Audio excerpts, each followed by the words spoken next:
shake it like that. Don't mind getting hurt. You stuck at home and you feel too safe, and you wanna get shaved.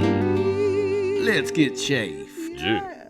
With Coach. Man, that burns. That was better. Yeah. Great. It'll work. It's good enough. Welcome to Chafed Podcast. Hey, welcome to Chafed. We're doing another episode. Yeah, we are. We've made it past the initial episode. The number 2. Yeah. I think this is more an actual episode. I agree. Whatever that means. Yeah, we've made it past the introductory phase. Hey. That's so exciting. Yeah. Okay. Thanks for listening. Yeah, hey. All right, bye.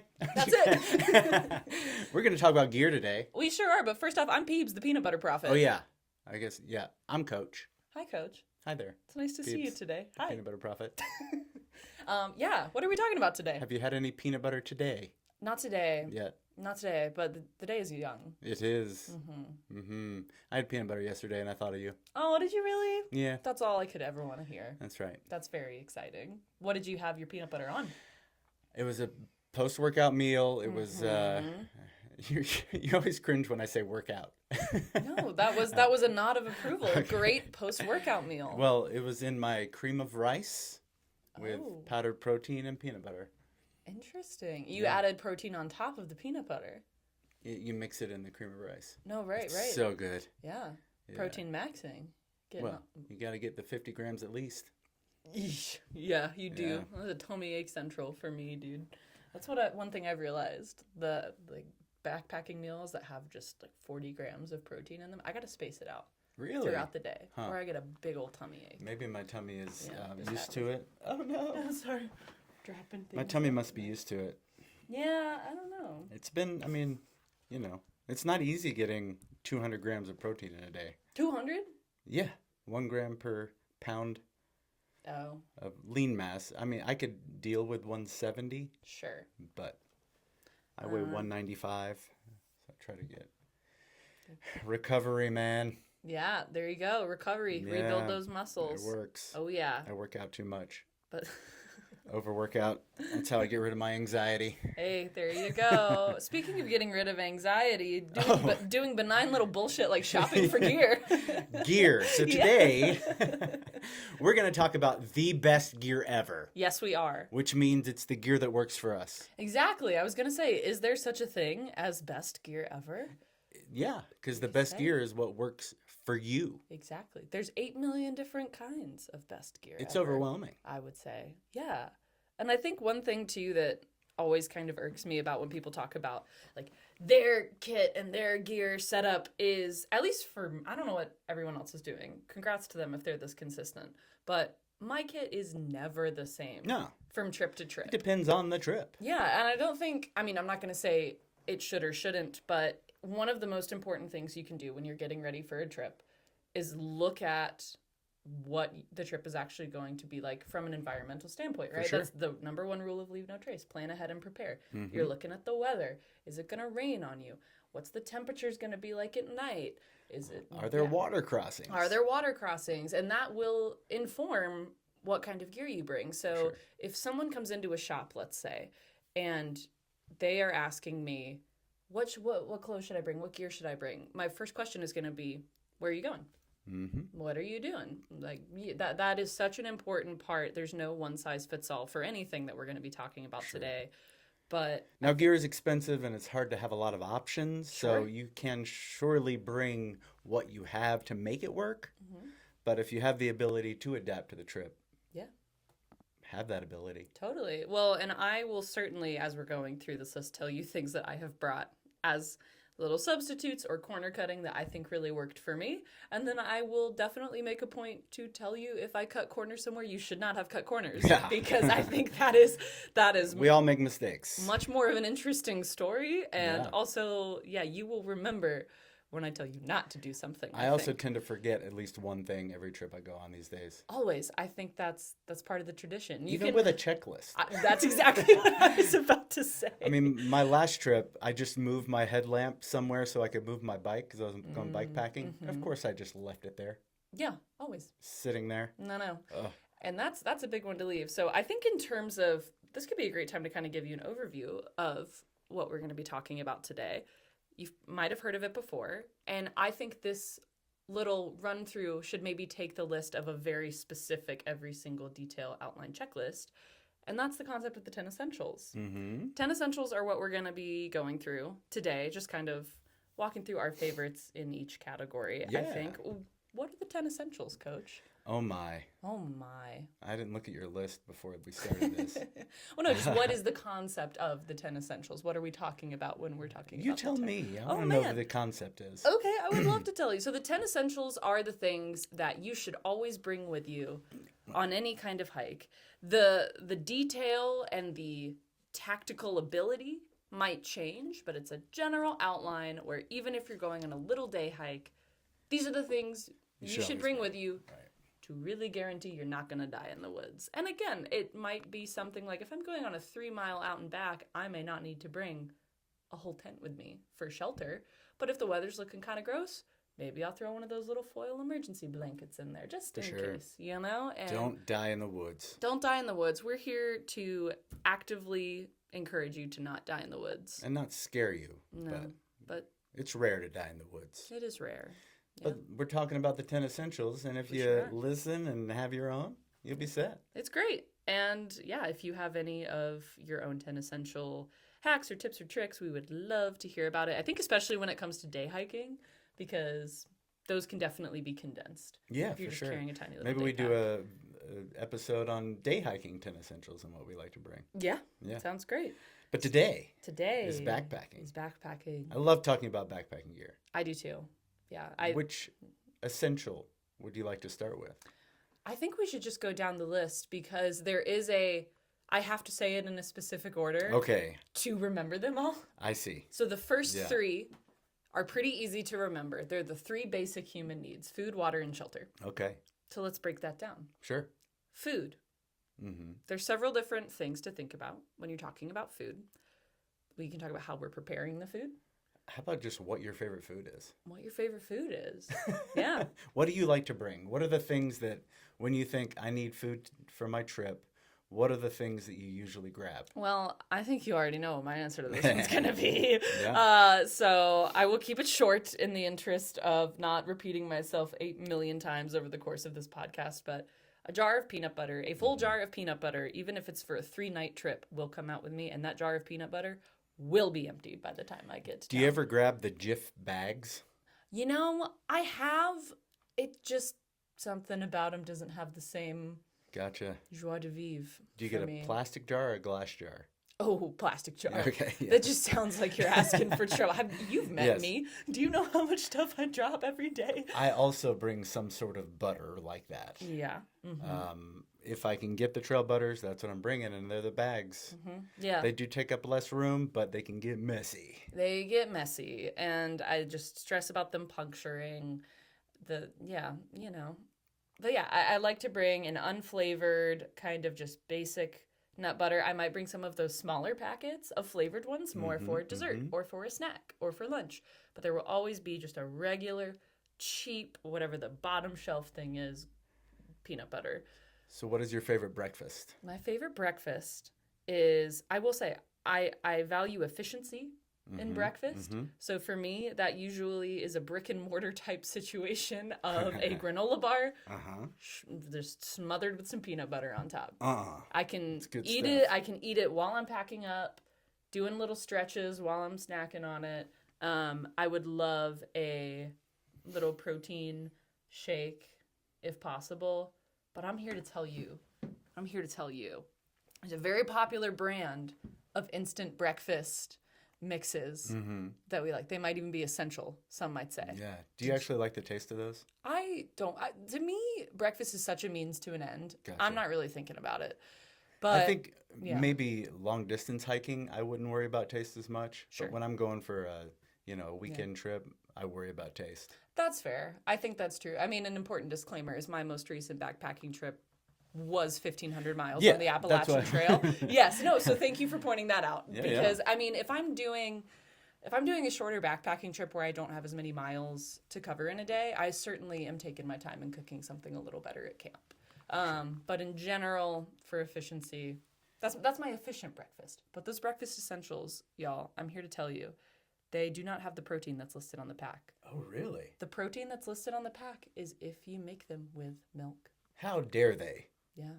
And where are you getting milk unless it's powdered? Right. And that, I can't imagine, has the same benefits. Yeah, I don't know. So either for the gym bros out there or the backpackers that are bringing it, I'm here to tell you, you're not getting whatever grams of protein. They're lying to you. They're lying. This is what Big Carnation doesn't want you to know. But so, yeah. My favorite breakfast, which I haven't done in a long time, it sounds a little weird. I actually cold soak it overnight. Sure. It's not overnight oats. It's overnight couscous. Yeah. With a powdered protein, with some peanut butter, and dates. Dates. Yeah. Dates. I just love dates. Dates are great. Dates are great. Dates are great. Dates are great. Yeah. Lots of calories for such a tiny little fruit snack. Dates are fruit, right? Yeah. Yeah. They're fruity. Yeah. I do love a savory breakfast. Yeah. Also, when I'm doing oatmeal, I try and get plain oatmeal, and I will throw in a little nutritional yeast, which I take on trail with me. That's something my wife would love. I love nutritional yeast, nooch, and maybe some little, if I can find those seaweed snacks. Oh, yeah. Sesame seeds. Interesting. Love a savory oatmeal. Yeah, another classic. I always have a sweet tooth on trail, but not off trail. Yeah, I agree. You know, off trail, I'm just bacon and eggs or something. Yeah. But on trail, I was like, I want something sweet. Mm-hmm. So what's your favorite lunch? Lunch, dude, I do a PBT, peanut butter tortilla. Yeah. That's it. I do that or a bagel. Yeah, throw a little trail mix in there if you really want something super bulky. Yeah, just a little extra. I think we talked about this previously, but I do double tortilla to make up for the fact that they're a little lighter category. I'm going to start doing that. Yeah. Yeah. Because you can find some tortillas for like 240 calories. Yeah. And all of a sudden it's 500 calories. Mm-hmm. It's good stuff. It's not nothing, you know, especially if your next alternative is something like a bagel. Yeah. Which I love a bagel. On a shorter trip, maybe. Right. But they just pack down so easily. Yeah. And more than I think I care about, like, weight of my pack, I care about space. Mm-hmm. Says the person who brings a jar of peanut butter. Yeah. Well, I have to have everything else be space saving. I used to worry about it, but if you smash bagels down, they get as small as the tortillas get. For sure. But then do they get, like, crumbly? No. Huh? Right. Not the ones you get at the grocery store that are so many chemicals. I was going to say that are just made of yoga mats. Yeah. Basically. Yeah, no, I got to save space elsewhere so that I can carry a whole jar of peanut butter. You know what I'm saying? Oh, yeah, that's it. The peanut butter during the day lives in, like, a water bottle pocket for easy access. Same way Spork is either in a fanny pack if I'm wearing a fanny pack or in the top of my pack. Sure. Easy access, man. It's important throughout peanut the day. Butter. Speaking of what we store food in. Oh, let's talk about our favorite dinner first. Sure, yeah. I mean, I got my trail name because of the backpacker favorite, peanut butter ramen noodles. Yeah. But here's my Poor man's pad thai. Poor man's pad thai. It's so good. Let me run you through it then. Yeah. All right. You start with sesame oil. Mm-hmm. People usually That's don't brilliant. like that. Yeah. I love a sesame oil more than an olive oil. It is certainly more flavored, so you can't use it in maybe every single meal that you're packing out. It's also pretty pricey, right? It is pretty pricey. A pro tip I have, actually, is if you go to the, like, quote-unquote Asian section of a big grocery store, like a Walmart or a Kroger, you can usually find smaller bottles that, even if they're not as good, like, we're backpacking. We don't need the most luxurious quality. Right. Yeah. You can usually find smaller bottles of sesame oil for around $3 or $4 instead of in the olive oil, in, like, the oil department. Right. You've got this super fancy toasted olive oil, organic, like, yeah. So a little pro tip for on trail or off. Brilliant. Yeah. Even better, go support a local Asian specialty grocery store in your area. Go. But if you're doing something like resupplying and you just need a little bit, that'll do it. Yeah, so that's definitely, so that's our base. Yes. We throw in that ramen. I personally like the green chili flavor ramen. As a vegetarian, I enjoy that, or a pescatarian, because tuna also. I'll alternate lunches and things like that. But we're not talking about lunch anymore. That's in the past. Anyway, so yeah, you've got that. Of course, a sriracha packet, several soy sauce packets. I have also packed out, like, coconut milk powder before. That can be fun. peanut butter to your heart's content. Oh, I do usually like a little bit more of a like noodle heavy, like chewy noodles versus a soup. Yeah. Especially when we're doing peanut butter. Agreed. So sriracha. I might throw in a little extra hot sauce packet. I like a little bit of spice in my life out there. You said soy sauce packets, right? I think I did. Yeah. I hope I did. That's if not, crucial. Yes, crucial. Yeah. And then I will take the crispy dried onions. Ooh, Crush those up, sprinkle those on top. interesting. Yep. Again, if I have the seaweed snacks, put those on there. And then crush up some actual peanuts. I'll sift through trail mix if I have trail mix That with is me. Pick out the fancy. peanuts. That sounds great. I'm not fucking around out That's there. one of my favorite meals too. I just go a lot simpler. Yeah. Well, I'm going to try that recipe next time. Yeah. It's going to be exciting. For me, cooking is a big part of my life at home. It's a creative outlet. I really enjoy. It's a little meditative act at the end of the day. I'm usually either listening to music or just kind of zoning out. And I like to bring that with me on trail for the creative thing, but then also just for routine. It helps me kind of wind down at the end of the day. I hate cooking in the dark. So even if I still have more miles to do, I will stop somewhere, take In usually bear country, a full, that's a great idea. Anyway. Yeah. Well, usually a full hour, honestly, to Cool. cook dinner, eat dinner every single night. It's my favorite time at camp. I love it. It's great, and it's nice to do or it even at camp. not at camp, but yeah. Yeah, but that is a thing I have realized that routine, prioritizing that dinner time routine on and off trail is very important for me. For sure. So how about you? Shorter trips, sometimes I will take a pre-made meal, but when I make something, I get the dehydrated pinto beans. Yeah. I do basically a Frito pie.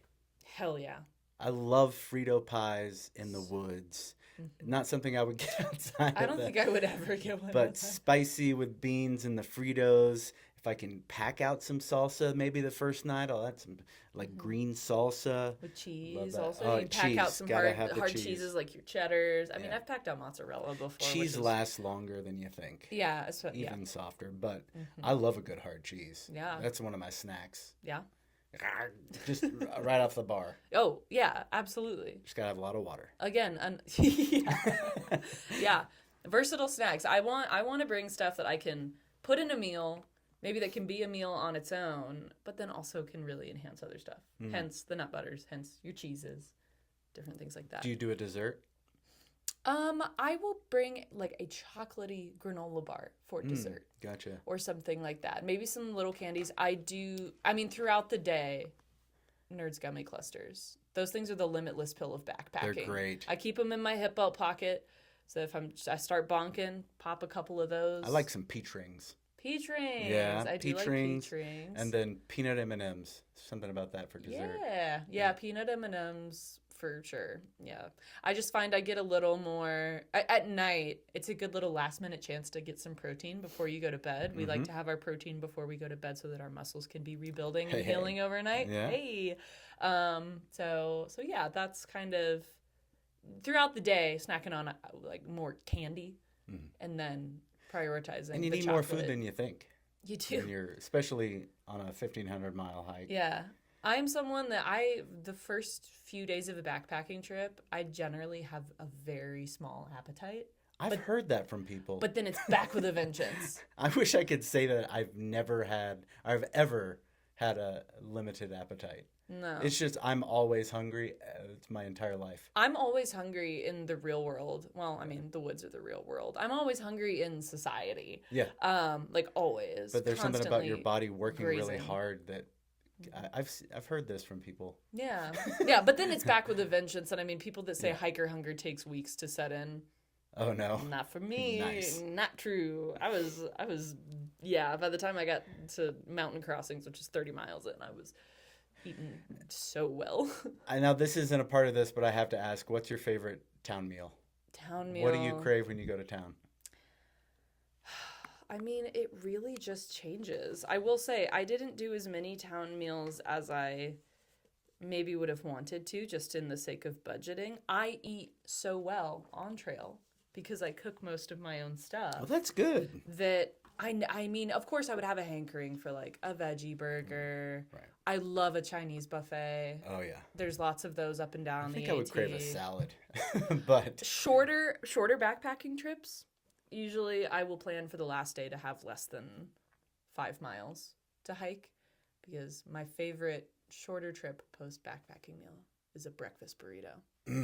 Love a good breakfast burrito. Yeah. I forgot what it's called. They called it something, but a lot of hikers will come in town and their goal is to eat at every fast food restaurant in town. And they had a name for it. Yeah, I'm sure and it's they been do. multiple times where hikers have been, let's do the blah, blah, blah challenge.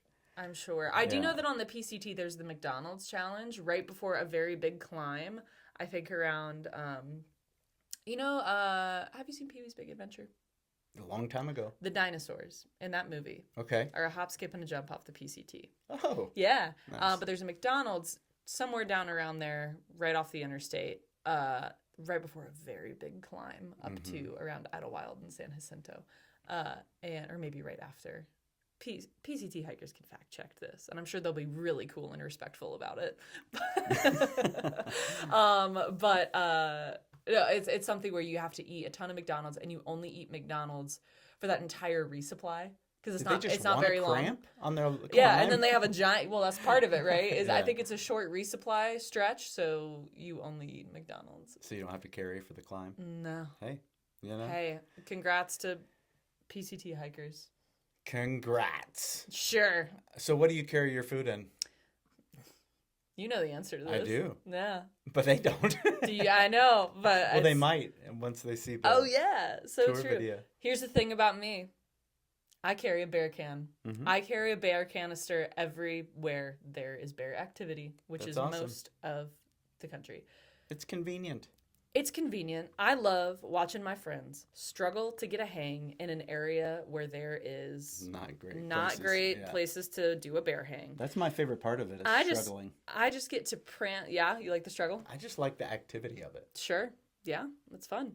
But I don't know. I love getting able to pick up my little bear can and prance over and just set it down and then get in my bed all cozy, and they're still working on a bear hang, cussing each other out. Especially on a difficult hike like the Art Loeb Trail where you're required to have Yeah. a bear canister. It was so nice. It's just to be nice. like, I'm dead today. Yeah. I don't have to hang anything. Well, and it's a seat. It Yeah, is the most also a seat. if people bring ultralight chairs, Multi-use gear. yeah, if people bring ultralight chairs, those are a pound Mm-hmm. usually. The bear can I have weighs 2.2 pounds, so I don't know. I would carry an extra pound for that peace of mind, because I am someone who any little rustling that I hear. Hi, Bunny. Hi, Bunny. Bunny, do you want to come say hello? To the podcast? We're recording.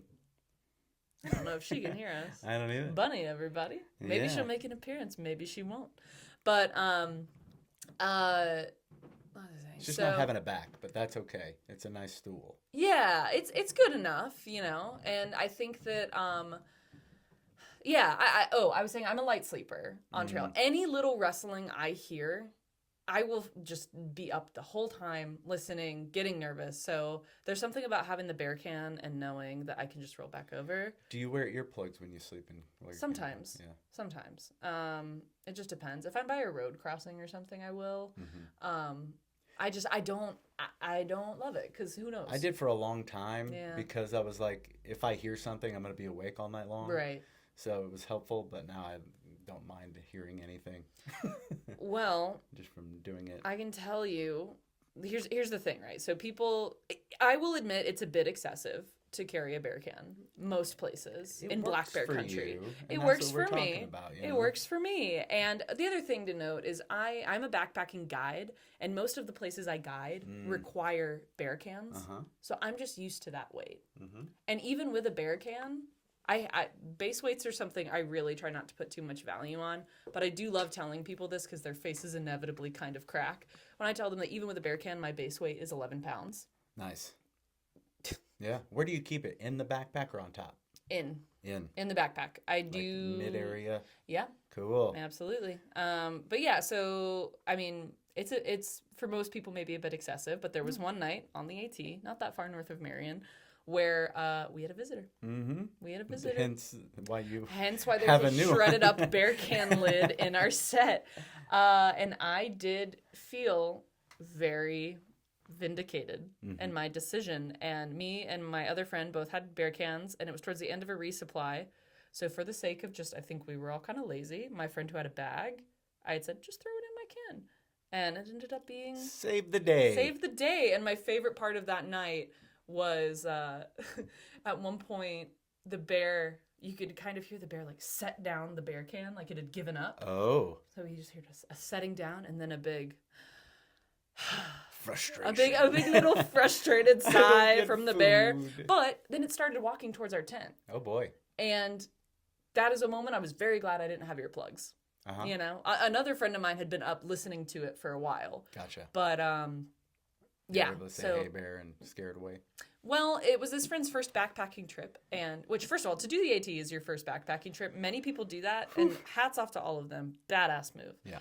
But yeah, she just didn't know if at night it was the thing to do to make a lot of noise because she didn't want to wake everyone up, which is very sweet and very considerate. It But is what we learned sweet. that day is that, yes, you should always make noise if there's a bear in camp. For sure. But so yeah, she had been up listening to it, and then when I got up, I was like, that twig snap sounded Was she able to much sleep the larger next than night? a day. Yeah.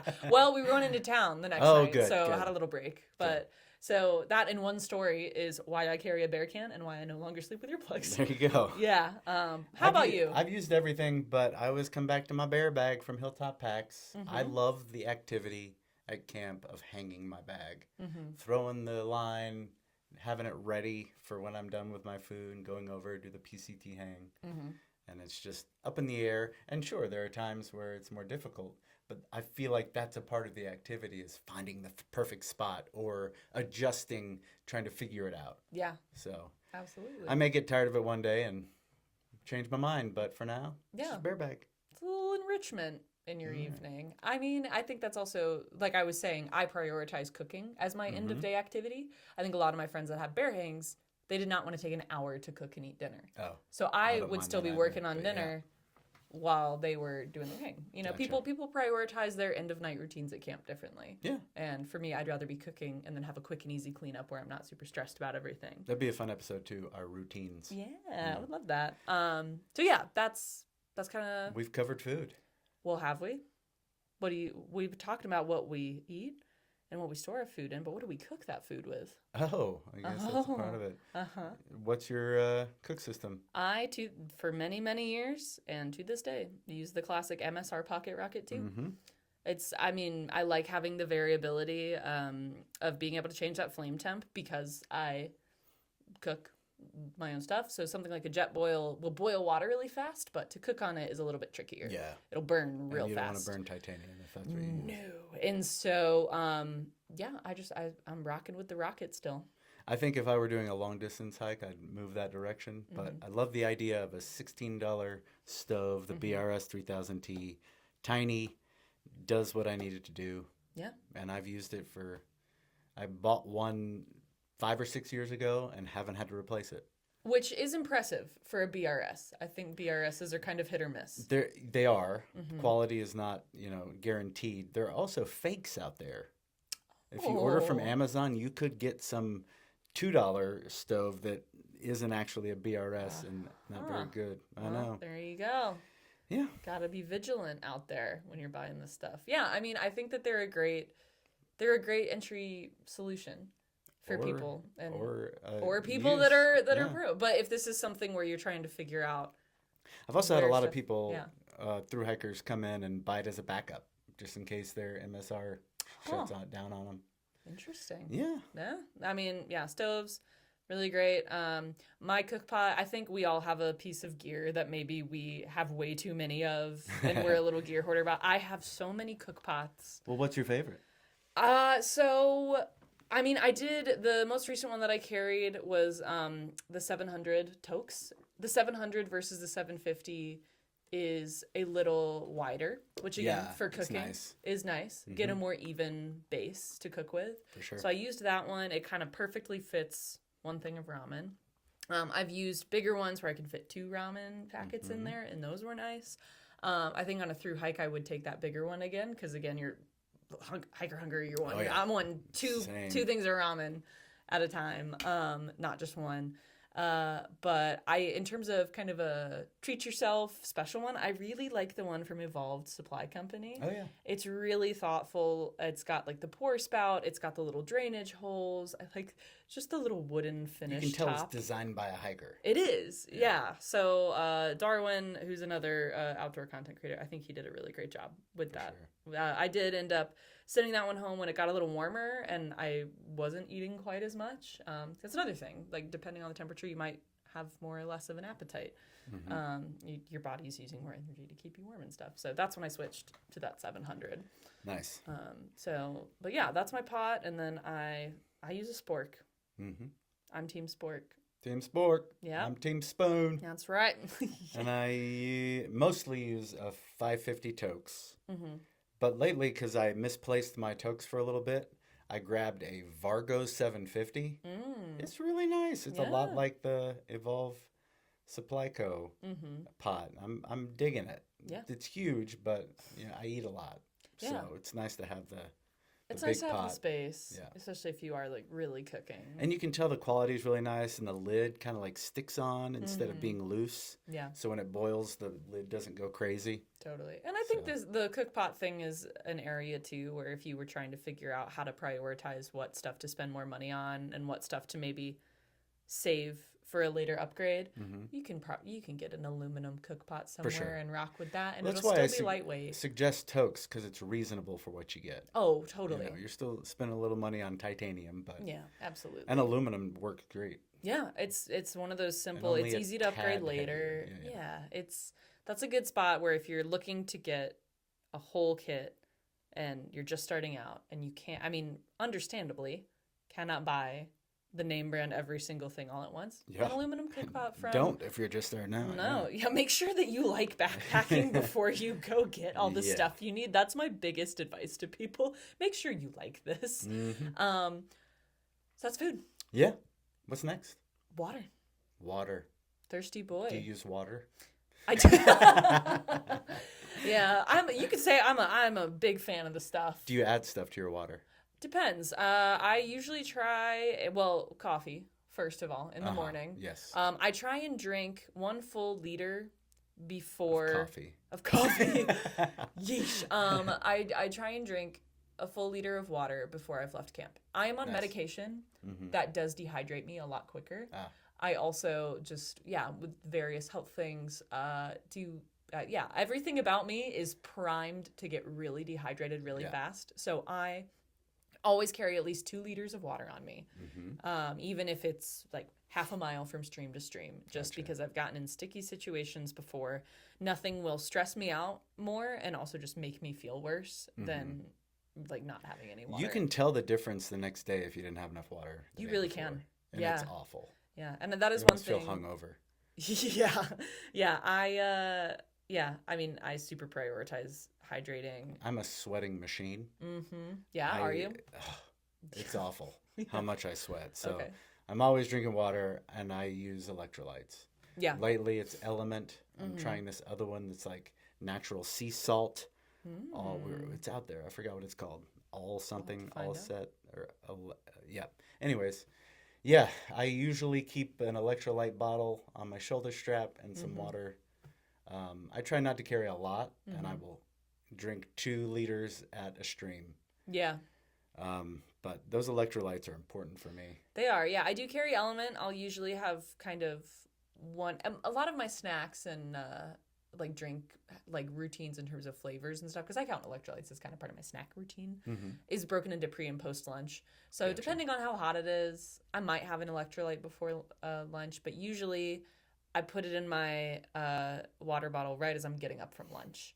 Nice. And mosey in on. I've also used Mio makes the little caffeinated squeeze nice things. too. So usually I'll carry both a powdered electrolyte, like an element that's not caffeinated, and then Mio if there's ever a day that I'm just really slogging and need a little extra boost. Talking about dessert, I do love the chocolate elements. I will throw one of those in my water right before I go to bed. I have one in my coffee every morning. Yeah, like they're especially great. on trail. Yeah. I do love the chocolate elements. I think that's another good way to satisfy a sweetness kick at the end of the day without adding. Do you like the chocolate caramel one?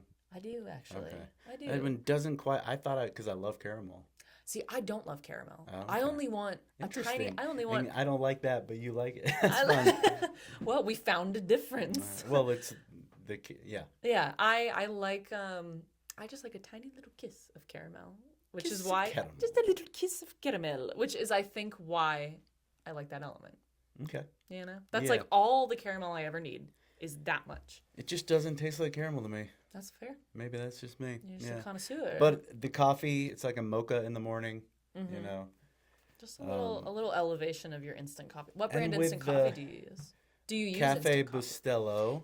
That's right. Yeah. That's correct. That is correct. That's the correct. That was a yeah. test. We sell it here. It's hard to find at resupplies, right? It is. It's relatively hard to find. So usually, if I cannot find Bustelo, I will then go to Folgers. Yeah. It's the best part of waking Crystals. up. Yeah. Do you soak the crystals before you add the hot water? Are you supposed to do that? Yeah, Okay, I learned this. no. I do a lot of coffee tastings and videos. Sure. And at first, I just poured that and it burns the crystals, and that's why it tastes so bad. But if you soak it in a little bit of cold water first, let it dissolve, and then add the hot water, it tastes so good. Okay. All right. I'm gonna have to try it just out of curiosity. I was real surprised. I can't guarantee I will do that Yeah, on trail. I know.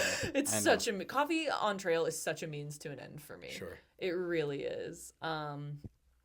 Yeah, I Do feel you ever like add any coffee to a cold water bottle and just go? oh yeah, Yeah. all the time. And that's funny. It is one of those things where before my hike, my through hike, I had told people that, I was like, yeah, fuel gotta last me for boiling my coffee in the morning, and everyone had told me that you're gonna drop the cooking or like making hot coffee in the morning. Oh, You're yeah. gonna drop it, and I thought, no way, it's so within 4 days. Yeah, I bet. Within 4 days, gone. It's just I love that get up. routine too, but I imagine that would go away for me. That's a through hike versus any other backpacking Yeah. trip difference for me, for sure. I Just love a warm cup easy, of coffee in simple. the morning when I'm backpacking or camping, but that is a thing that The I old change around switch. for sure. Would you ever just cold soak? Listen. Well, here's the thing. That used to be a never. Mhm. And then I hiked through Pennsylvania in late June, Ooh. and the heat index was 107. Yeah. Pennsylvania, known as Rocksylvania, famously. And so all those rocks were also just reflecting all that heat back at me. Oof. I actually started to get, that was a nutritionally sticky spot for me because in the heat, I already have a pretty low appetite, Mm-hmm. but you're sweating everything out of your body. Yeah. And I just hadn't, by the end of the day, it was such a struggle to get anything down other than plain ramen. Mm-hmm. And I didn't even want it to be hot. And I did want to get into cold soaking. I just never, actually did. I did cold soak some ramen in my Nalgene one time. Oh yeah. Yeah. I do take a Nalgene with me. I got into a really sticky spot on a trip one time where I just didn't have anything to keep me warm. And luckily, I was able to get off and go into town, but then that's $100 I had to spend on a motel room that I didn't want to, just because I didn't have some kind of backup thing to keep me warm. And a Nalgene will hold boiling water. And now Migo will. Migo will as well. If we're talking about, gear that, I highly recommend everyone get the Migo water bottle made by Miranda That is from not what Miranda I'm Goes using. Outside. Yeah. Yeah, it's a great water bottle. Easy to clean. Mm-hmm. Easy to use. They're It's awesome. nice. Great Yeah. design. Reusable alternative to a smart water bottle. Fits your water filter. Which, speaking of, what do you got for water filters? Right now, Mm-hmm. I'm using the Katadyn Beavery. Oh, are you? Normally, I use the old classic Sawyer Squeeze. Sure. When I bike pack, I love having the Katadyn because it's a water bottle in itself. Sure. I can actually stay on my bike and lean over, fill up the thing, and go. Sure. It's really nice and convenient. Mm-hmm. You know, the Sawyer Squeeze, you got to sit there and then squeeze it out. Mm-hmm. It could be a water bottle, but the bags and stuff, I used to use the Canuck water bladder bags. I just don't like those anymore. Yeah. It's just too much, and It's a lot. I'm afraid they're gonna break because of the plastic on the end. But yeah, that'll change in a few weeks, you know. Yeah, sure. I used to hike with a Sawyer. Sawyers notoriously have this little silicone O-ring. Oh yeah. In them. You would lose That's those. very easy to lose. And everyone just kind of accepts that that's part of it. They're like, oh yeah, I carry a few extra O-rings in my repair kit. Why? But it's annoying. Why? Yeah. Why don't we know? So I've lost one too many of them. And I'm conflicted about it because Sawyer does really incredible work as a company. They do lots of really amazing like aid work and donate lots of filters. When Hurricane Helene came through, they sent so many filters to the impacted areas in Western North Carolina. And They do good stuff for sure. yeah, so I really love Sawyer as a brand. I just think that O-ring thing is so Why don't they infuriating. change that by now? Change you it. Think that? Please change it. I want then to what do you use a use? Sawyer. I use a Platypus Quick Draw. Those are great. I love I've it. used those before. Great flow rate on it. Good flow. Good And flow. you can close it up, throw it in your sleeping bag. I like the or closing it quilt. up. It keeps it. it's cold. Yep. Always sleep with your water filter if it's cold. Use that one for a while. It's a great one. Yeah, I do like it. So yeah, that's what I use. What's your water bottle situation? You're bringing now Amigo. it's Amigo. Now it's Amigo. Yeah. I mean, I did the whole smart water bottle thing for a long time. Yeah, I did But too. tried to keep them the same one as long as I could until it got nasty and all bent to pieces. And yeah. Yeah, I had smart water bottles up until Harper's Ferry. I had sent my Migo bottles there. They weren't released yet when I started. So I had pre-ordered them to Harper's Ferry. Nice. So it was this fun little halfway present for me. So you got to use them for a while on I did. trail for it. Yeah, I used them for, I don't know, what is that, 500 miles? But then also took them out to a guide job, and that was great. Did you put your platypus on it?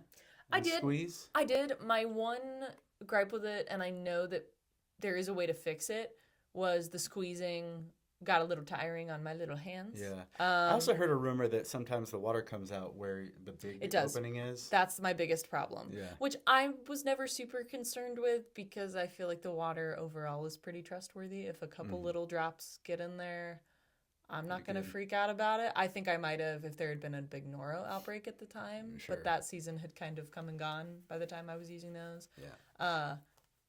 Or if I was somewhere where purification was necessary, I might consider bringing my Canuck bag back out to help with filtering. Gotcha. Would just maybe be something to consider. So that is my one thing. But I know that Miranda has done little short videos addressing that, and there is a way to really cinch it down. I haven't had that issue. Yeah, I used it. It's hit or miss, and so but overall, absolutely still carry it. Absolutely still filter with it. I think it's way worth it. So, you know. Migo is my everyday water bottle now too. Yeah, mine too. Yeah. It's great. I love it.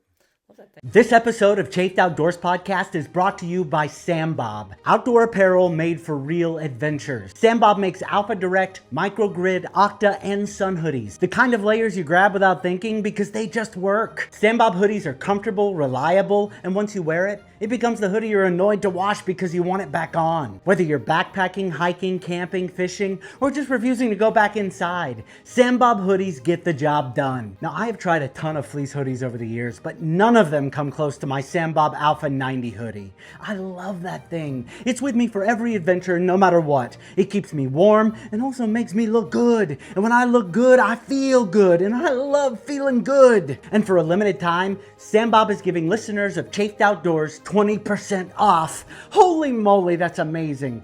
Just use code CHAFED20 at checkout. That's CHAFED20. So you shouldn't have to win a lottery to buy a hoodie. So grab a Sam Bob today at sambob.biz. You won't regret it. Shelter. This is a big one. It's a big one. We can break this down. I think I always just kind of include pack in here also. But to me, when you're thinking about shelter, you're thinking about your big four. Mm-hmm. Okay, let's talk about the big four. Yeah, what are the big four? Shelter, pack, Sure. sleep system is the other two. Mm-hmm. Yeah, Sleeping pad and quilt or sleeping bag. Yeah. Which do you want to start with? Let's start with shelter. Shelter. All right. Yeah. I really love a semi-freestanding tent. This is another thing, kind of the similar approach I have to a bear can. I like the ease. I like the peace of mind knowing that even if the sky opens up in the middle of the night, I've usually got a pretty good pitch, and I'm pretty comfortable. There were definitely times where in the middle of the night, I would hear my friends with trekking pole tents getting up and cursing like the dad in A Christmas Story, wow. trying to read. They're just like, ah, fucking damn it, like just trying to rearrange their tents in the middle of the night because they're getting washed out. And I've never had that issue. I've used both the Big Agnes Tiger Wall and the Nemo Hornet. Both have served me really, really well. I will give a shout out to the Hornet for there's a campsite on the Art Loeb Trail that we have both stayed at. Yeah, with the rocks. And no, the campsite with the rocks is what I call it. It's kind of hidden. It is. I would not have found it if you But didn't it's tell me about it. fun, cool. It's awesome. Yeah, it just feels like this weird little tucked away. But I stayed there on a trip once, and talk about the bottom dropping out. I mean, it's in Pisgah National Forest, a temperate rainforest. That's where I do a lot of my guiding. It's gonna rain. It's gonna rain. Yeah. You think the AT has rain? No matter what. Well, listen, no, Pisgah will Pisgah will get you good. And so we ended up having to like dig a moat through the middle of camp because it was just flooding. Yeah. But I had about 2 inches of standing water all around the outside of my tent. And I was just looking at it in denial, like, I gotta open it. I gotta be a big boy. And I was so convinced, but it was dry as a bone in there. So shout out the Nemo Hornet for that one. Nice. Tiger Wall also had similar really great experiences with.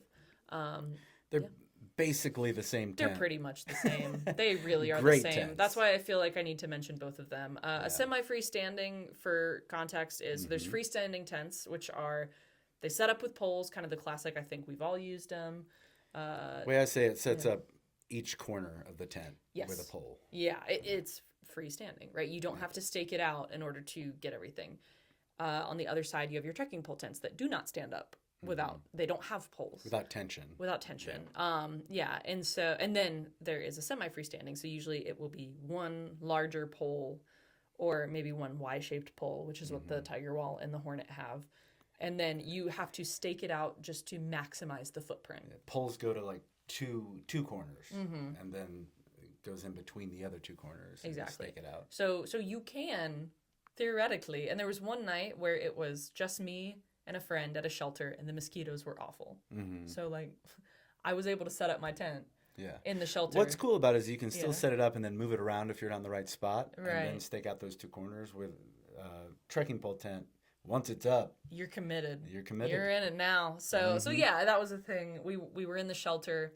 Started like 9:30 at night, and the mosquitoes had not gone away, and I did not want to have to get up and scout for a new campsite and do all of that. And it was just us at the shelter, so I did have a little bit of bad hiker etiquette and put my tent up in the shelter. But it was just me and my friend, and we were in a weird random spot where we didn't, we felt good about it, and. But I was able to set my tent up in the shelter, and she get some protection from the skaters. Cool. So, yeah. I've tried so many tents. Yeah. I also enjoy a hammock. Depends on the trip. For tent, I do love a trekking pole tent. I love how easy it is to set up. I don't like that I can't move it around if I set it up in a space that really doesn't work. Like, it looks flat. Oh, wait a minute, I'm rolling over. But I can set those up faster. I've had issues with a freestanding tent where the poles break while I'm out there and it's unfixable, and using my trekking poles to keep it just up. Sure. And if I break a trekking pole, I can find a stick and keep it up. But lately I've been loving that X-Dome from Durston, which is a freestanding tent. Yeah. And it's great. I have a Dutchware Chameleon that I love. That's a hammock, right? Hammock. Yep. I love sleeping in a hammock sometimes. But lately I've been sleeping on my stomach so much that I've been sleeping in a tent. Interesting. And then sometimes I go through phases. Sometimes I sleep on my back. So I shelter, it just depends on the trip, depends on where I am in my life. But I usually go for the trekking pole tent, and I go for a nice light hammock. Yeah. And I think this is something, too, when we're talking about being environmentally aware. I guide along the Pacific Crest Trail, and I use a trekking pole tent when I'm out there. Because it's easier. The chance of rain is so much more minimal than it is out here, that I don't have to worry as much about being in a little divot where it's gonna wash out. It's that peace of mind is just more low key for me versus like in Pisgah, I'm always taking something that I know I can set up really fast and not think about.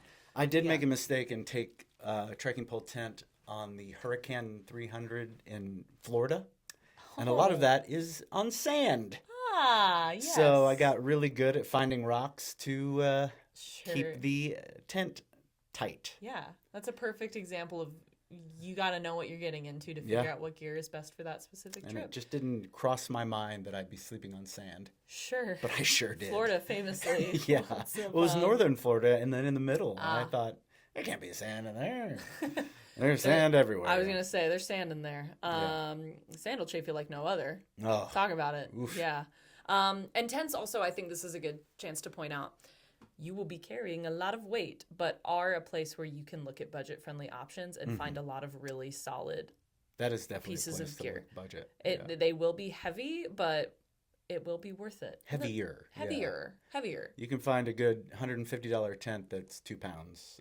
The Lanshan Pro a trekking pole tent. But there's some great under $200 tents out there.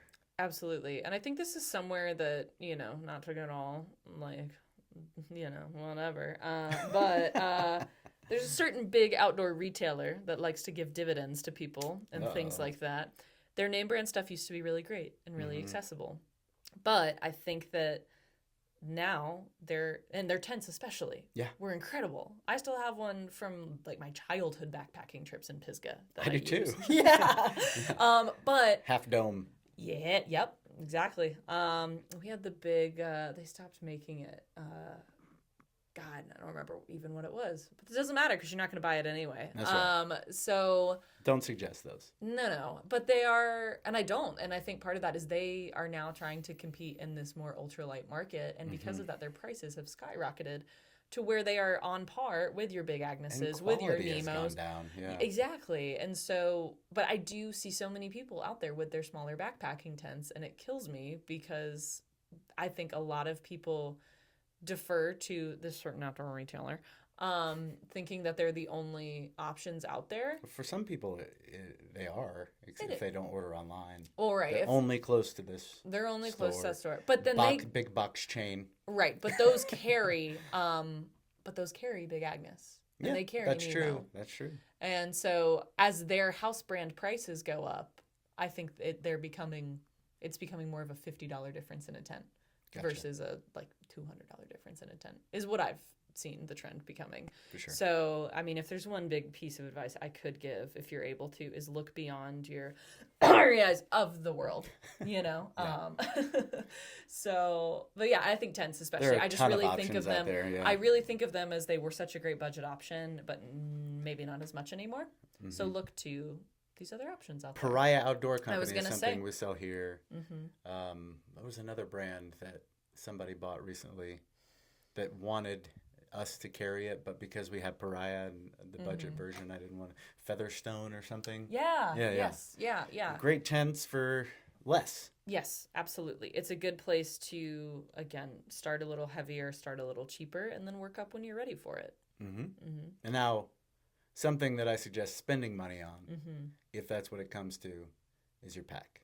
Yes, I agree. Find the pack that works for you. I think it's the most important for comfort on trail. Yeah. I tell people buying a pack is like buying a car. You got to make sure it's the right one for you. Take it on a test drive. By that, I don't mean take it on a practice hike. Most places will not let you return a used pack. You might be just looking at a consignment or a resale, but bring it into the shop. Bring all your other gear in the shop. Bring all your other gear. This is the biggest thing that I tell people is, like, bring your stuff in. Pack your stuff in this pack. Make sure it fits. I think spend the day in the shop. Spend the day in the shop. Endear yourself to the staff there. Maybe come back and end up spending a few weeks making a podcast with the shop owner. These are all random ideas I've had. Certainly can't speak to from experience. No, but I think another big important piece of that too is buy your pack last. If you're buying all brand new gear, make sure that you get a pack that can fit your stuff, not stuff that can fit your pack, because that's how you end up cutting corners in a dangerous way. is by making concessions simply because you want to pack. And one thing I always tell people when we're thinking about pack fittings also is that you could find a pack that has exactly what you want, has all the features you want, but if it doesn't fit you, it's not the pack for you. Yeah, I've experienced that a lot. I was going to say, the pack that I have, when I picked it up from you, told me is your favorite pack, but you just can't wear it. I think I have the worst torso length because it's in between most pack company sizes. Mm-hmm. So. Do you know the length on your torso? 19. 19. Yeah, that's a tricky one. Yeah. Yeah. Because most packs are 17 to 19, 19 to 21 size-wise. Yeah. What's your favorite pack? My favorite pack. Oh. Oh, are you allowed to talk about this right now? Yeah. So I will say it's changing. I think I'm still in the process of figuring out my perfect forever pack. Mm-hmm. I think I can go a little lighter. I think that what I value as someone who doesn't have $8 million to spend on a spring and a summer and a winter pack is I do really love my ULA circuit. Mm-hmm. I love my ULA circuit because the internal carrying capacity can vary from 40 liters up to 68 liters. 68 liters, yeah. Yeah. Also with the pockets and everything. But, yeah, that's true. But because that is one thing, it looks really big and really bulky when you see it on a rack. And I actually, when I was in here trying to figure out stuff, Ash, incredible manager that you have here, had suggested that. And I thought, I don't need a 68-liter pack. I have a 43-liter pack right now. And it's that, like, I don't need that. But yeah, I think a thing to look at when you're looking at liter size, carrying capacity of your pack, is how is that storage distributed? Mm-hmm. And that was a big learning point for me, was looking at that, how is that storage broken up? Because I can really cinch that thing down to the 40 liters. And that's, I barely am packing out more than that 40 liters. It can basically turn into a day pack. Yeah. Because of how it rolls down. Yeah. Oh, yeah, it's great. But then in the winter, I know that it has the ability to pack out way more and still provide a comfortable load carry. Mm-hmm. And so in terms of, again, like we're talking about versatility here, like love a versatile legend. But I think that it's kind of, it's a great pack for that. It's also comfortable. It's also comfortable. Yeah. It's also, I mean, it's got, I like the way that they break everything down to you in terms of their sizing. Join me on my soapbox here about men's and women's packs and how silly of a concept that is. It is. But the main differences between, let's say, a quote-unquote men's and a quote-unquote women's pack is torso to hip belt will be a little different. And the shoulder straps cut in a little differently. Width sometimes. The width, all these things. And this is something where I see a lot of people get really messed up by their packs because they get so hung up on the gender that this pack is labeled as being for, when really they need the other. And I'll say I see it a lot with men who do not want to buy a women's pack, but they have a shorter build where a shorter torso with a higher hip belt would really benefit them. Or they're more lean, and so having a narrower shoulder with a strap that's going to cut in a little earlier is what they need. But they're so obsessed. It's unfortunate. It's really unfortunate. It's a shame. And so I appreciate companies like Gossamer Gear and like ULA that do not have that labeling. Don't gender it up. Nope. ULA on their website has S straps and J straps. So the S straps, if you can imagine, curve in like an S. So that's going to give someone with a bustier chest a little bit more room. It's going to be a lot more comfortable for certain people. Yeah. And then a J is going to swoop down It's a little also more. nice for people who own outfitters where you don't have to buy the men's and the women's packs. You just have a variety of S and J. The torsos are the same. It's so my hat is off to these companies that are doing gender neutral packing, not only because it's usually I think gender is silly, but like it's just practicality wise. Honestly, it's usually companies that they're actual hikers designing the packs. Yeah, absolutely. Yeah, it's a silly, unnecessary add-on to gear, I think, and that goes beyond just like the social reasons for it. It's just actual practicality. People are getting in wrong-fitting packs. Yes. Because of these unnecessary labels. And it's so important to have a pack that fits you, that works for you. Yeah. My favorite pack ever was a neighborhood pack. Oh. 40 liter. Yeah. I had mine, used it. We had them in the shop. And the reason why I don't have it anymore is because I put in an order thinking I would get it. And somebody really wanted one, so I let them buy mine.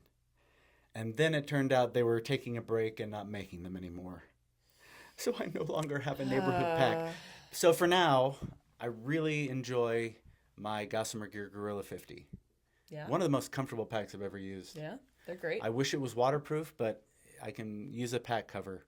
It's I've been really surprised by them. They're great. I use them there's one group that I guide with, and that's what the kiddos take out with them, and it's great. A little lightweight, I think, for kids who you really have to convince don't need a change of clothes every single day for a 5-day backpacking. It's tough. It's tough to convince But they still hold up. Nice. 4 years of being used by children, and they're still existent, which amazing. No one's tougher on gear than kids whose personal belongings it is not. Borrowed gear and children, recipe for disaster. But Gossamer gear, the Gorilla, holds up great. And with companies online now, so a lot of retailers don't sell all these pack companies. Some of them also don't allow returns. So if you can find a pack or an outfitter that has packs, come try them on first. Yes. Because then you can get it custom made to how you need it.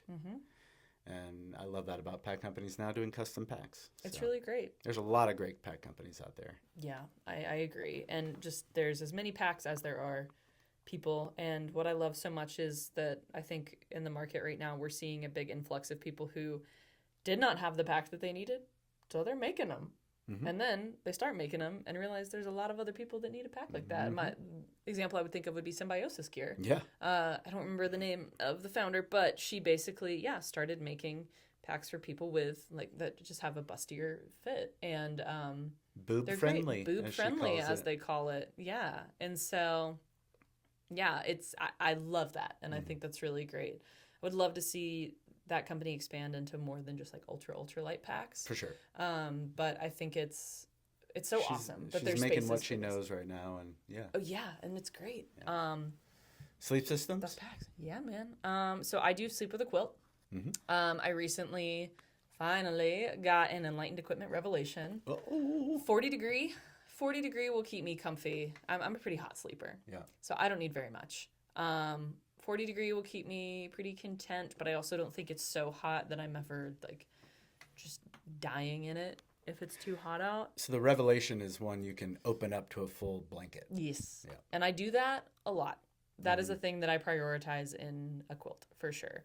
That one is synthetic only because it's what I could get, and also summertime on the Appalachian Trail. Trail. To have that for, my dream situation that I'm still working towards is a 10 or 0 degree sleeping bag that's down. Wow. Well, I love winter camping. Yeah, I really love winter camping. I want to go out when it's snowy. Still use a... And so I would use a sleeping bag for something like that because you do need that full body warmth. And then, my 40 degree But you can get the full quilt. body warmth from a quilt. You can. Just to be clear. You just totally have to set can. it up correctly. Right. It's hard. But if I'm going down into, It makes sense. if I'm going out when it's snowing. What take a brand sleeping bag. or what sleeping bag would you get? Oh, man, I would definitely get one from Nemo.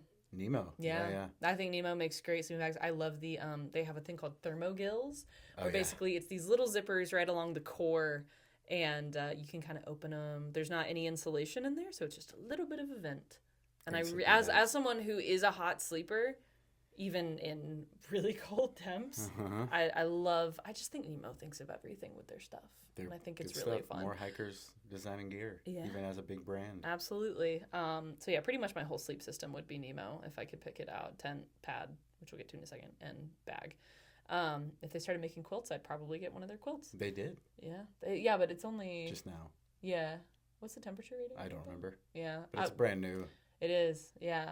But I saw that. But yeah, I think whatever the temperature rating was whatever I didn't probably need. 20 or 30. Yeah. So, and I mean, temperature ratings we're talking about is something that varies by brand too.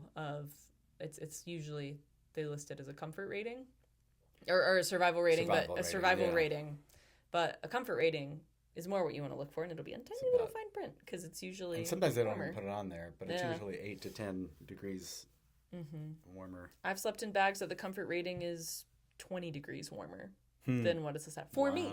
Yeah, for me. Oh, sure. And so that's another thing where it's important to, just look at the gear, look Check up on reviews of sleeping bags a lot. Try and find reviews from people that are Have proclaiming used to it be a similar sleeper to who you are. Yeah. And things like that. But yeah, my dream setup would be to have a 10 or a 0 degree sleeping bag, ideally from Nemo, for my cold weather camping that I like to do. And then my 40 degree synthetic I think is perfectly fine for right now. It's good stuff. I would love a down one just for the lightweight nature of it as well. It's nice. But if it gets wet, it's unfortunate. Yeah. I also use a quilt, and I also use a 40 degree most of the year. I prefer the foot box, and this is something that has changed recently. Okay. I always put 1 foot out of my blanket at home anyway. Sure. So it's nice to have that little pocket for my other foot. Just preference at this moment.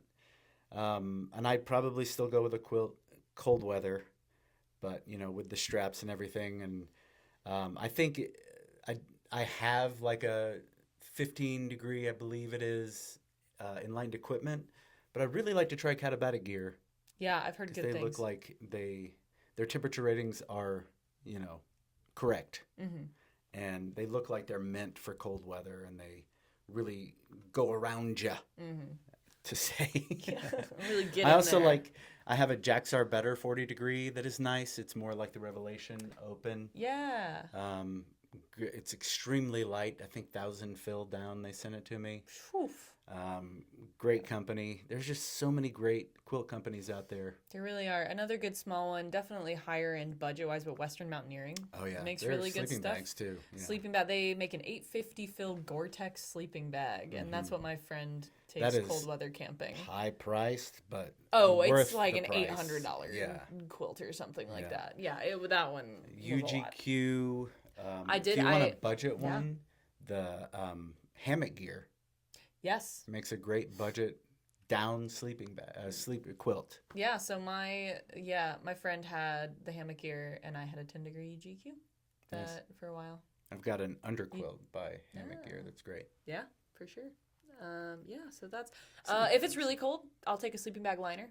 Oh yeah. Usually silk for me. I don't need a whole lot. It's breathable. I just wear extra clothes. Yeah, it depends. Yeah. I got more into the liner when it got really hot because I would just sleep in only that. Yeah. And I liked having that versatility, especially because I sent my big base layers home in the summer. So got rid of the base layers I sleep in, opted for the liner instead. So What pad are you using? I'm using the Nemo Tensor. Oh yeah. Yeah. Nice. I love that thing. I'm using the Nemo Tensor wide. Mm-hmm. When it's colder, I do love the Big Agnes Rapide. I think that one's great. It's 4 inches. It's cushy and comfy. I am a side sleeper. I'm really trying to not be a side sleeper anymore. But both of those pads have worked really well for me. Yeah, it just kind of depends temperature-wise. I have the Nemo I have the Nemo Tensor insulated, which they don't make anymore. I'm not sure what's going on. I think I don't know. because everybody's switching to PFAS free, they're kind of messing with their lineup right now. I think that is the all-weather version now. The all season it has a higher value than By how much? Mine. Just like 1 or 2? By like 1.5. Yeah. Yeah. I still think they just went that direction, but I could be wrong. No. So I think, unclear. It's the dark yellow one is how I describe I'll find out at it. the expo this year. Yeah, sure will. See what's going on with them. Yeah. So that's what I said. I'm a big fan of a wide sleeping pad, regardless of which one it is. For sure. Yep. Same here. Makes it harder to get a quilt around it because they're usually square fit. I haven't seen a lot of wide fit mummy bags or pads out there. Oh yeah. Yeah. Have you noticed this? Thermarest has them. Yeah. Yeah, but I like say- Thermarest. I know you don't like them. And it's not even that I don't like them. It's just they don't work for me. The way that their baffles are just horizontal lines, I feel like I'm on a raft. I feel the same way about the baffles on the Tensor. I can't do it. I don't know what it is. I've tried. I haven't found the perfect sleeping pad yet. Yeah. Although last trip I did take the Thermarest Neoloft. It's like fancy this boy. thick. Yeah. There's like a nice, it was way too heavy. I probably wouldn't go backpacking with it, but I sure did sleep well in that thing. That's how I feel about the Rapide.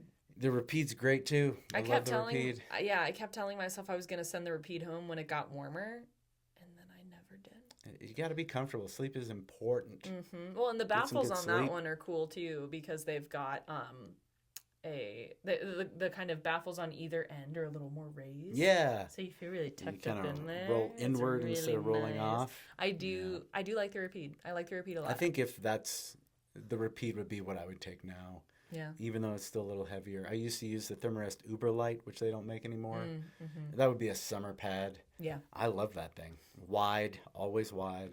We did talk about R value. I guess we should clarify. Oh, what that means? Yeah. Yeah. It's measurement of... So the ground gives off a lot of cold, I guess. You stay warm with your sleeping pad, especially if you're using... even if you're using a sleeping bag...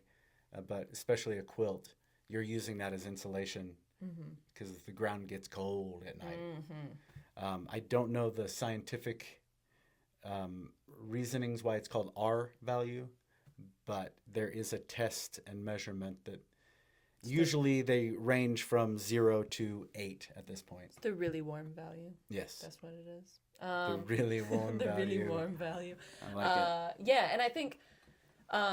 pads are another place. You can definitely look into getting a budget-friendly option. Maybe not if you're going out in super cold temperatures, but just for your average fair weather backpacker, Climate with a K makes a pretty comfy pad. Makes a pretty comfy pad. And again, Pariah Outdoors. Pariah makes a R value of 5 great sleeping pad. Yeah, there's good ones out there. You can also, if it's warm and nice weather, always just go with the classic foam, closed cell foam pad. If you can sleep on one of those. If you can stand to sleep on it. I can't. Yeah. I wish I could.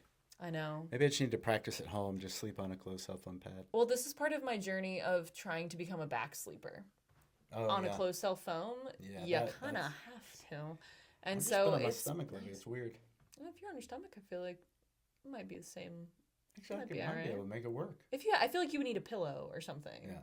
What's beneficial about using a closed cell foam is you don't have to worry about it puncturing and not having anything under you. Right. So, yeah, that's definitely a plus. Do you take a pillow? Depends on the trip, but lately I've been using the Hyperlight stuff sack pillow, which is nice. I use it as stuff sack, even though I don't really use stuff sacks. And then I put my jacket and stuff in there, and there's a really nice fleece top. Yeah. But mostly I use my hands, my arms. I end up just pushing it out of the way. Nature's pillow. But when I was sleeping on my back, I took an Arto pillow. Love that thing. Yeah. But I don't need one. Yeah, I really have not. I took one on one trip and then said, I'm good. I don't need this. I find that usually just my clothes, or I get a little acid reflux. So I usually end up propping up my pad altogether, either with my pack or with my shoes even. I do that as well. Yeah. I always move it to get on my stomach, but if I'm hanging out in there. Yeah. So that's kind of more the How do you sleep on your side without a pillow? My arms. Like this? Yeah. Kind of like little. Oh, that makes sense. Like when I say a side sleeper, I'm more like a 4 shape. Rescue position. If you're familiar with, wilderness first aid. Yeah. Turn you on. I pretty much just sleep in rescue position. Gotcha. Yeah. So yeah. Pillow. I mean, I think that's shelter. That's it. Yeah. That's a long one, but that's shelter. What's next? Okay, so this is why we have to do an order, right? Is then I run through like the alphabet: food, water, shelter, fire. So the next 3, and I will credit Miranda for Miranda Goes Outside. The way that she frames the 10 essentials is the way that I've learned to frame it. I think it's super easy way to remember all of them. So this does come from her. But it's fire, fix it, and first aid are the next 3, all the F's. Okay. So those can kind of all, to me, get pared down into like a little ditty bag, a little repair bag. Those definitely all live together for me. So what are you bringing to start your fire? Little bit lighter. A little bit lighter. Teeny, but I also sometimes bring my fire beaner. The fire beaner. It's just fun, but if I have a big lighter, I don't need it, so I don't bring it. I need to put one on my food kit for the PCT hang and just have it there. Yeah. It's amazing how well it works. Yeah, it is cool. Yeah, and that's the thing, is if you're taking a carabiner, might as well take a fire beaner. Yeah. Never hurts to have a little backup. That's it. What do you use? Yeah. Little bit lighter. I usually keep one in my repair kit, and one in my actual cook I kit. can bring 2 as well. I bring 2 just because it's me. No. I will lose it. But, I mean, one thing I love about backpacking. A bright one. Yes. Yeah. Neon. I will bring a full-size lighter and wrap duct tape around it. Oh. So it's a little repair situation as well. Mm-hmm. I will say one just kind of silly little, I had a gift card to Garage Grown Gear, an amazing website. And I got one of those, there's a repair spool that Igneous Gear makes. We have those. Yeah, we do have them here at the shop. I have one of those as well. It just kind of, I don't know that I would ever, I think everything in this category is a really easy DIY. Yeah. But I just kind of thought, what the hell, I have a little gift card. Gift cards are for spending money on things you wouldn't buy yourself. Right. You could put tape on your trekking pole. You could put, there's other places. Yes. But yeah, it's got a little needle and thread, some gear patches, and and then some tenacious tape or Gorilla tape around there. So that kind of took the place. The bigger one has tenacious tape. The bigger one does. Yeah. Yes. Yeah, I got the bigger one. So yeah, that's kind of my all-in-one. I mean, I think that the main thing I used was just little gear patches. Yeah. That's pretty much all I have as well. The fix-it is kind of... I've taken some safety pins. Mm-hmm. Those are nice. Those have definitely come in handy. I've learned that when it comes to fixing and even first aid, it's about use what you have to get you to a place where you can have it repaired or fixed. I think that's a big... We're not out there for wilderness survival. If it's... You got to be willing to get off trail if something happens. If it's severe enough that you need a tourniquet, you shouldn't be doing the tourniquet on trail. Right. If you can at all help it, Mm-hmm. I think that is the one thing that I'm amazed I still see in people's first aid kits is tourniquets. Yeah. During hunting season, maybe I get it. But also you can make one out of a stick and a bandana if you really need to. Yeah. I did. Yeah. I took a wilderness first responder course. Ibuprofen and Tylenol if there is some situation where I'm in so much pain. Mm-hmm. Usually, if you pair those together, it does pretty well to get you to a place where you're taken care of. Mm-hmm. Vitamin I, baby. Vitamin I. Ibuprofen. Yeah, that is one thing. I think I carry maybe a larger than average first aid kit. But it's because I really like helping people. You're also a guide. I'm a guide. Yeah, I can't shake that. Yeah. I'm a guide, and I also, here's the thing, right? I like helping people. Mm-hmm. I like being there to give people tips and tricks on how to, for example, KT tape. I love KT tape. Yeah. I will always bring a little backup KT tape. And so much of that KT tape ends up being used on people that are really struggling with their knees. Mm-hmm. There was someone that I was kind of hiking around my first few weeks, and she was about to quit because her knees hurt so much, which hilarious foreshadowing for my own future on the AT. Oopsie. But it wasn't the KT tape that did me in. But I taught her how to put KT tape on her knees, and she then had it on for the rest of her hike, and she finished. Nice. And so... and I'm not saying that's because of KT tape or because of me, but it's just I love giving people little things like that. Yeah. And a lot of people don't know about KT tape and how well it works. Yeah. Have you heard the good word? Have you heard the good word? So yeah, I carry KT tape. I do carry Leuco tape. Leuco tape is huge for sure. Definitely a little bit of moleskin. I do get blisters. A couple Band-Aids. Alcohol swabs for sure. Another reason it can be nice to bring a safety pin or two if a blister ever does get so gnarly. Want to be able to pop a blister cleanly and light it on safely. Fire and... Yep, exactly. I do carry gloves, just one set of gloves with me because again, I am someone that I know how to dress a wound, and I end up if you're dressing. Touching somebody else's blood. You need it. And so I carry a little pair of gloves with me, or just if I find some particularly gnarly trash, I think I can carry out or anything like that. So I don't think everybody's first aid kit needs to be as extensive as mine is, maybe, but find out what you need people. And what you feel safe bringing. I carry an in-depth first aid kit so that I can help my ultralight friends that don't bring anything. And I make sure to give them a little finger wag every time they need something from me. But I am genuinely, it's something I enjoy in life is helping people with stuff like that. So that's awesome. I'm going to bring it. And then, that's kind of it. Yeah. Fire Fix It First Aid. All right. Throw it all in I have a little custom Hilltop bag stuff sack with pictures of my cat. Cool. All over it. Yeah. I've got a little And it's great. Dyneema thing. Yeah, it's awesome. What's next on that brain list of All yours? right. So the next ones we go to are kind of, they all end in like TION, like our shuns. So the first one I guess we could talk about is insulation. Insulation, keeping ourselves warm and cozy. This is another big environmental thing, I think. Just looking at your actual trip. Depends on the trip. Depends on the trip, depends on the time of the trip. I think a lot of long distance hikers will forward their cold weather gear, you know. Like Yeah. I started the And 18 too March soon. 10th and it was 13 degrees with wind chill. So that looks very different than when it was 107 When did you in switch it out? Pennsylvania. I switched it out, I think, a little bit after I left Marion. Yeah. We have a lot of people early to switch it out mid-May. here. But most people, it depends on how cold it gets. This year was colder. It was cold. In May. It was really cold. Yeah. The wind was really intense in Georgia. I think if I learned respect for one element in a new way this year, it was wind, for sure. And there were tornadoes right after I started, so I had to get off trail for a few days for that. I like pulled the ridge runners and everybody off. I have to pee. Great. But Party we keeps have going. talked a lot. We have And I think we're going to make this episode a two-parter. two-parter. We could talk about gear for ages.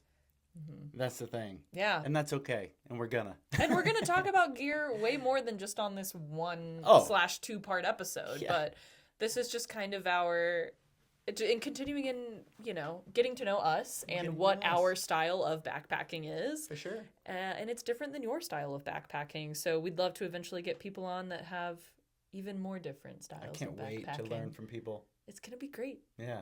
It's my favorite little comparison. Yeah, I think we got good and chafed today. Sure. I think so. Chafed on gear.